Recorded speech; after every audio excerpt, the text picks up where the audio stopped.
Hey, how you doing? My name is Clint Holt. Currently living in New Caney, Texas, U.S. Army, disabled veteran. Got retired in 2012. Couple tours to Iraq and Afghan, and just thankful for the opportunity today. Have been following Mr. Frank. Actually, I spoke with a guy out of Eustis, Florida yesterday named Thumper, who I've been following as well. He spoke highly of Mr. Frank, so they call him Frank the Tank and say he's a beast. So I'm looking forward to seeing what I can learn, picking his brain, and hopefully we get put on some big fish today. Go left. Right there, hold. Get up. Come on. Go right.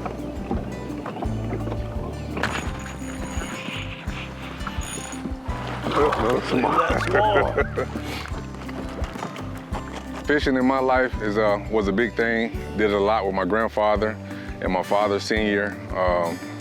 From brim fishing, bass fishing, crappie fishing, call it specks fishing in Florida. Crappie fishing is my main go-to. So what got you into crappie fishing? Grew up doing it with my father. I guess what, and to the point, you know, I grew up mostly minnows. So that's how I fished for crappie with my father and my grandfather, using mostly minnows. Now that I've been in Texas, I just started jigging and dead sticking, I'll say probably about the last 3 years, and enjoy it a lot. Yeah. And I like the challenge and the art and the technique. It's a finesse game almost. Yeah. Oh, they're looking so much bigger. Looking bigger than what they are. Yeah.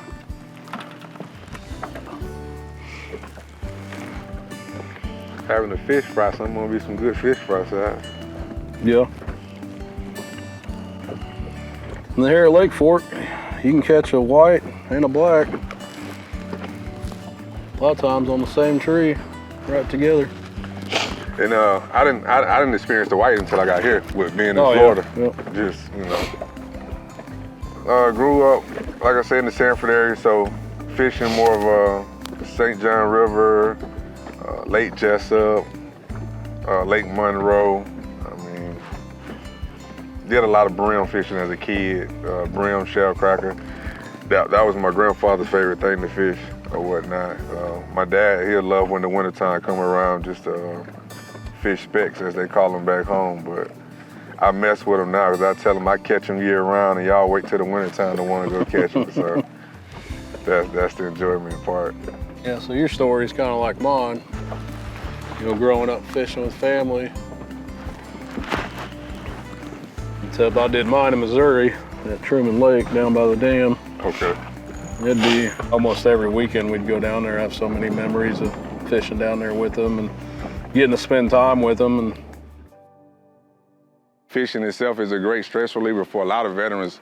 I mean, for me, it helps me with my PTSD, and when I'm going through things, this is how I sit down and settle and be able to think clearly and go on about my day in life with the peace of mind of knowing that whether I catch fish or whether I don't catch fish, it's just the joy of freedom of being on the water with the wind, hearing the nature. so Italy was your first base? Yep, Vincenza. Yeah. How was that? Well, being 19, it was awesome. Yeah, being on the European. Yeah, it was cool. Just the culture, the food, the tradition. For me, it was surprising how everything was so close. I drove to Prague, you know, that's where my dad's ancestors are from, and spent Christmas in Prague and spring break in Venice. You know, I got the privilege to talk to some of those Korean War veterans, and, you know, you could kind of relate because, you know, a lot of them would be like, the cold over there probably took out, you know, probably killed half our U.S. troops than the enemy did. And yeah, I can explain, you know, just, you know, my uncles that went through Desert Storm, Desert Shield, my dad catching the last, you know, part of Vietnam. Yeah. Had a great uncle, Vietnam, so, you know, and listening to their stories, you know, every time frame is different. The advancement, you know, Afghan and the Iraqi war, it was a different war, you know, just fighting the situations that you really don't know who you fight. Yeah, I was in Afghanistan riding outside the wire, and, you know, you'd see farmers with AK-47s, you know, and you're like, You know, the only reason you knew they were farmers because they had livestock or something there. For them to dig up the road. Yeah. You know, I think it changes a lot of people too. You know, I mean, as far as the war aspect, it didn't bother me so much. You know, I mean, of course I've lost some guys in there, and but I think the mental preparation and things changed me for a long time. And, you know, I had to relearn that, you know, it's okay. I mean, you know, we go through everyday life and, you know, something can happen, you know. I mean, that was my biggest, like you say, the self-disconnect. Yeah. I got stuck over there on my first deployment. We ended up, I was the last one of the 15 to 18 month deployments. It was just one of those things where, like you say, self-connect, you know, and when I came home, it showed. I was paranoid to go places. I'm looking in and you know, to this day, and to this day, I'm still. I mean, with the way the world is nowadays, it's sad. You know. Yeah, that's something my wife's adjusted to and knows. So, you know, if we go out to eat or something, I'm looking she at sits down first. I'm looking everywhere. She automatically gets the spot with her back to the door because she knows that I have to be looking at the door. My wife the same way. Yeah, it's just. It definitely puts you on your toes. So we've been out here fishing. You know, we both talked, we grew up fishing and stuff. And so, I mean, we already have a love for fishing, but, correct. You know, as I think we both agree on, you know, it's more than just fishing and being out on the water. You know, I think one of the aspects of us both being military veterans and having combat experience and having something, you know, associated with us with the VA for that mental attitude towards it. You know, how do you see fishing beyond just catching fish? Being on the water, it's a common part. So it takes the edge off to everything from me from the outside world or whatnot. Like I tell people, when you catch a fish, it's like a highlight no other.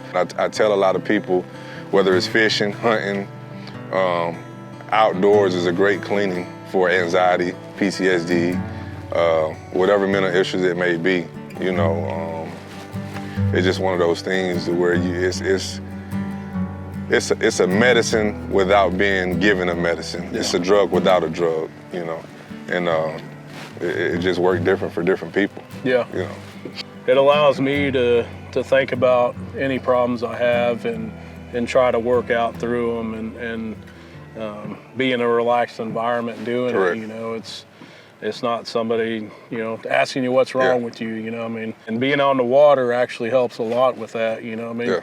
You can come out here and yell and holler and cry and, you know, laugh or do whatever you want. Definitely. Yeah, so I think, you know, we have a lot of military-related organizations out there that does stuff like that. You know, a lot of veterans groups, Veterans Outdoors and Wounded stuff. Wounded Warriors, AMVETS, Dave. Like I said, several ones. Like I said earlier, when I got the phone call, I thought it was a prank, you know? And I'm grateful for it. You know, I can have a bunch of things going on, but once I get on the water, for me, all that goes out the door. You know, whatever I can deal with at a later time, I tie my mind up into this to where everything else goes. Just want to say, Frank, the Tank, thanks for the opportunity. Crappie Master, thank you for the opportunity. I really appreciate it. Had a great day. Learned a lot more techniques to apply, you know, when I get out on the water, and I appreciate it. Good times, good fun, veteran to veteran. Thank you guys for the opportunity, and thank you guys for all that served and the ones that still serve. Appreciate your service, man. I appreciate yours too. Thank you.